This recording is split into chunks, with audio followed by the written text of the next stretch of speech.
Devo amortizar meu financiamento imobiliário ou investir o meu dinheiro? Se você tem um financiamento imobiliário, provavelmente já recebeu esse conselho. Amortize o máximo possível. Esse conselho parece fazer sentido. Afinal, reduzir a dívida parece uma boa decisão. Mas será que isso é sempre verdade? Hoje nós vamos analisar essa decisão sob uma perspectiva diferente. Não sobre a ótica emocional, mas sobre a perspectiva do investimento. Porque quando o imóvel é um ativo de negócio, a decisão precisa ser racional e não emocional. Primeiro passo, uma quebra de crença. Existe uma crença muito forte na cultura financeira brasileira. Dívida é sempre ruim. Mas no mundo dos investimentos, essa afirmação não é totalmente verdadeira. Existe uma diferença muito clara entre uma dívida boa e uma dívida ruim. Uma dívida improdutiva é aquela que financia o consumo. Aqui você está errando. Agora, uma dívida estratégica é aquela que financia ativos, financia patrimônio. Essa dívida é boa. Ela faz o seu patrimônio crescer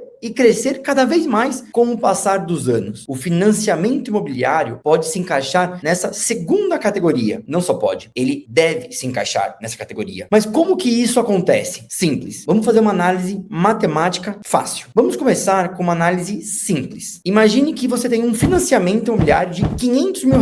A taxa de juros de 9% ao ano. Agora imagine que você possui R$100 mil disponíveis. Você tem duas ou três opções aqui. A primeira opção, usar esse dinheiro para amortizar o financiamento. Eu não recomendo. Mas antes de seguir, eu queria pedir o seu like para aproveitar para se inscrever no canal. Esse assunto é importante para você. Vamos voltar no exemplo. Se você fizer isso, estará economizando os juros de 9% ao ano. Ou seja, o retorno implícito dessa decisão é equivalente aos juros desse ano, 9%. A segunda opção, com aqueles R$100 mil disponíveis, investir esse capital. Se esse capital for investido em uma aplicação em torno de uma renda de 12% ao ano, você terá um retorno maior do que o custo da dívida. Eu vou além. Uma terceira possibilidade. Pense em investir esses R$100 mil em outro imóvel. Super plausível, um imóvel de 300 mil. Ou seja, aqui você está aumentando ainda mais o seu patrimônio. Como? Utilizando a alavancagem. Você vai estar investindo 100 mil para ter um imóvel de 300 mil. Ele vai se autofinanciar. Ele vai se autossustentar. Essa estratégia eu falo muito aqui no canal para crescer seu patrimônio. Mas vamos voltar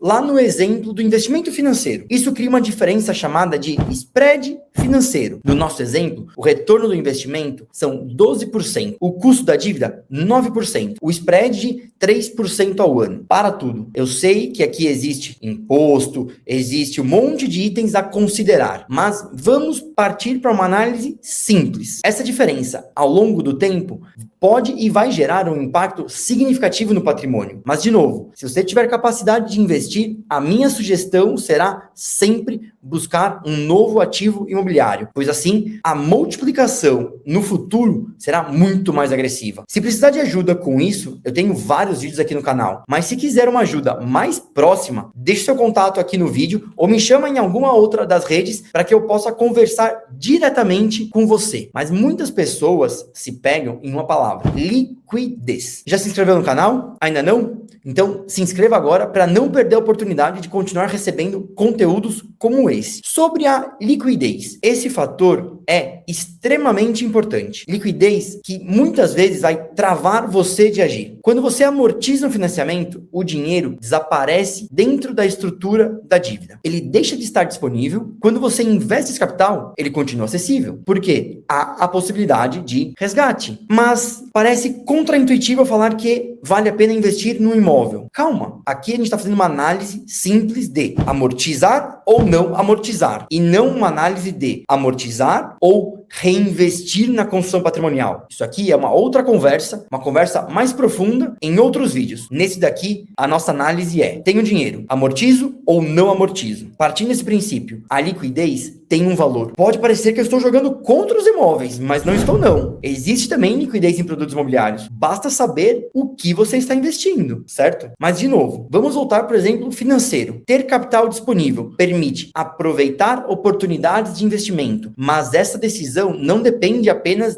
da matemática. Essa decisão depende também de uma análise de risco. Se o investimento for muito volátil, amortizar pode ser uma decisão mais conservadora. Aqui vai de novo o que eu sempre falo: saiba o seu perfil, a sua capacidade de expor ao risco e qual é a sua tolerância para essa palavrinha mágica, risco. Se o investimento tiver retorno previsível acima do custo da dívida, investir pode ser mais eficiente. Vamos imaginar um cenário de 10 anos. Capital inicial, R$100.000. Investimento com retorno médio de 12% ao ano. Em 10 anos, esse capital pode ultrapassar R$310.000. Se esse capital fosse usado para amortização, o benefício seria a economia de juros, mas o capital não teria se multiplicado da mesma forma. Vamos usar em um outro exemplo. Imagina utilizar esse capital em um investimento do segundo imóvel. Aí aqui sim, a gente pode dizer que em 10 anos você estará construindo um patrimônio sólido. Metodologia de investimento é o caminho do sucesso. Não acha que todos os imóveis são bons? Pelo contrário, podem ser bons para uso, mas para negócio temos que saber buscar bem, uma boa análise. A pergunta correta não é devo amortizar ou não. A pergunta correta é qual é o custo da minha dívida e qual é o retorno potencial do meu capital. Investidores tomam decisões comparando retorno. Essa lógica transforma a dívida em ferramenta estratégica e com sabedoria vai além, transforma estratégia em construção patrimonial. Eu sou o Maurício Schmid, deixe o seu like nesse vídeo e se inscreva no canal. Até o próximo vídeo.